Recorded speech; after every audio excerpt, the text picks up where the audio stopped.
മക്കളെ, Marco movie കണ്ടു കേട്ടോ. പടം പൊളിച്ചടിക്കുക. അതായത് നമ്മുടെ യങ്സ്റ്റേഴ്സിൻ്റെ വൈബ് അല്ലെങ്കിൽ അവരുടെ ആ പൾസ് തിരിച്ചറിഞ്ഞിട്ട് ചെയ്തേക്കുന്ന ഒരു കിടുക്കാച്ചി പടം. ഒറ്റത്തവണ കാണാൻ പറ്റുള്ളൂ. ഒരു തെലുങ്ക് മൂവിയുടെയൊക്കെ സ്റ്റൈലിലുള്ള ഒരു മേക്കിംഗ് ആണ്. പക്ഷേ ഉണ്ടല്ലോ, ആ സമയം വർത്ത. അതെന്ന് വെച്ച് കഴിഞ്ഞാൽ നല്ല ഒരു തിയേറ്ററിൽ പോയി കണ്ടിട്ടേ കാര്യമുള്ളൂ. ഇവിടെ നമ്മുടെ മെൽബണിലൊക്കെ ഉള്ള ചാത്തൻ തിയേറ്ററിൽ എന്ന് പറഞ്ഞാൽ വലിയ ഡോൾബി സിസ്റ്റം, അവർക്കിപ്പോൾ ഈ ഒച്ചയ്ക്കൊക്കെ ഒരു ലെവലിലേ ഉള്ളൂ. പക്ഷെ അത് നമ്മുടെ കിടുക്കാച്ചി ഒരു തിയേറ്ററിൽ കാണുമ്പോൾ ഉള്ള ഫീല് നമുക്കിത് കിട്ടുന്നുണ്ട്.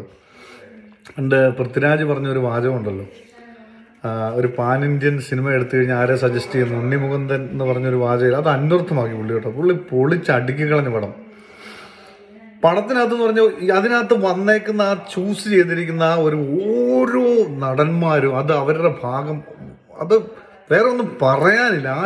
ആ ലെവലിലാണ് മേക്ക് ചെയ്ത് വെച്ചിരിക്കുന്നത്. ക്യാമറ ആണെങ്കിലും അതിനകത്ത് ഓരോ ഷോട്ടുകളും ചെയ്ത് വെച്ചിരിക്കുന്ന രീതി, ഈവൻ ലൈറ്റിംഗ് ആണെങ്കിൽ പോലും ഉണ്ടല്ലോ, ഒന്നും പറയാനില്ല.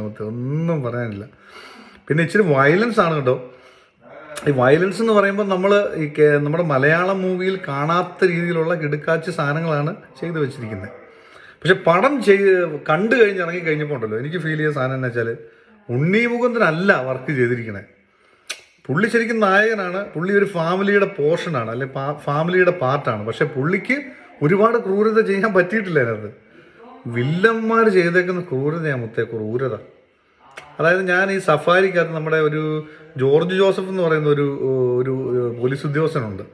അദ്ദേഹത്തിൻ്റെ അനുഭവങ്ങൾ പങ്കുവച്ചിരിക്കുന്നതിനകത്ത് പല കാര്യങ്ങളും ഈ മൂവിക്കകത്ത് അവർ കൊണ്ടുവന്നതായിട്ട് എനിക്ക് ഫീൽ ചെയ്തു.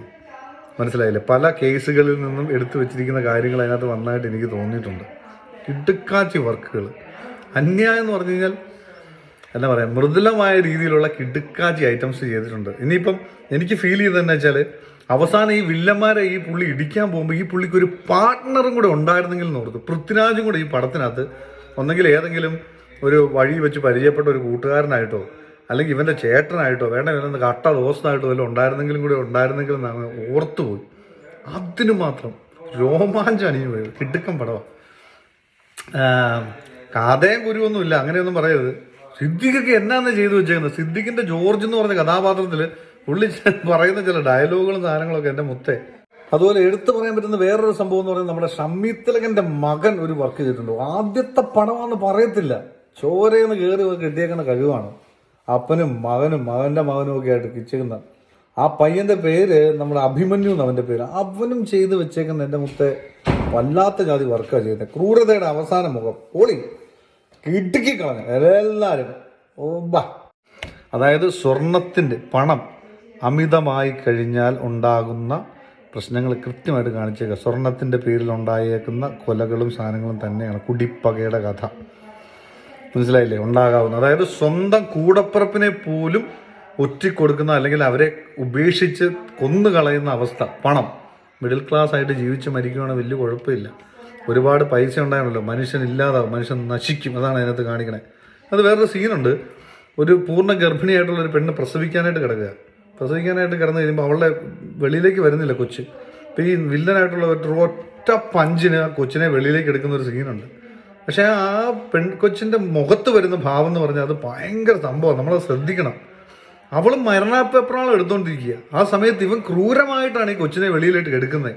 പക്ഷെ എന്നിട്ട് പോലും ആ കുട്ടി വെളിയിലേക്ക് വന്നപ്പം ആ അമ്മയുടെ മുഖത്തുണ്ടാകുന്ന സന്തോഷം ആ സ്ക്രീനിൽ നമ്മൾ എടുത്ത് കാണിക്കുന്നുണ്ട്. പക്ഷെ നെക്സ്റ്റ് മൊമെന്റ് വില്ലൻ അവരെ കൊല്ലുവാണ്. പക്ഷെ എങ്കിൽ പോലും അവരനുഭവിക്കുന്ന ആ വെപ്രാളത്തിൽ നിന്ന് ഒരു റിലീഫാണ് ആ വില്ലൻ ചെയ്യുന്ന പ്രവൃത്തി കൂടെ കിട്ടുന്നത്. അതൊക്കെ നമ്മൾ ശ്രദ്ധിക്കണം. കിട്ടില്ല മേക്കിങ്, നല്ല സൂപ്പർ വർക്കാണ്. ഇച്ചിരി മനക്കെട്ടിയില്ലാത്തവർ പിള്ളേരെ കൊണ്ട് പോകാതിരിക്കുന്നതാണ് ഭേദം. പക്ഷെ മാർക്കോ മോനെ, ഉണ്ണിക്കുട്ടൻ പൊളിച്ചടിക്കും മുത്തേ.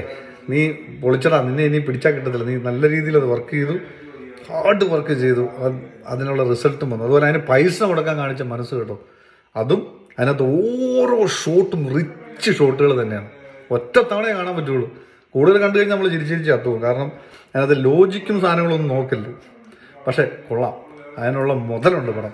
Anyway, thank you so much for എൻ്റെ ടീം. ആഫ്റ്റർ എ ലോങ് ടൈമാണ് ഒരു സിനിമ ഒറ്റ സ്ട്രെച്ചിലിരുന്ന് ലാഗൊന്നും ഇല്ലാതെ കാണുന്നത്. തിയേറ്ററിൽ തന്നെ പോയി കണ്ടിട്ടേ കാര്യമുള്ളൂ. ഉണ്ണിക്കുട്ടൻ പൃഥ്വിരാജ് കോംബോയ്ക്ക് വേണ്ടി ഇനി വെയിറ്റ് ചെയ്യാം. പൊള്ളിക്ക് മുത്തേ, നമ്മുടെ ഉണ്ണി പിന്നെ അല്ല.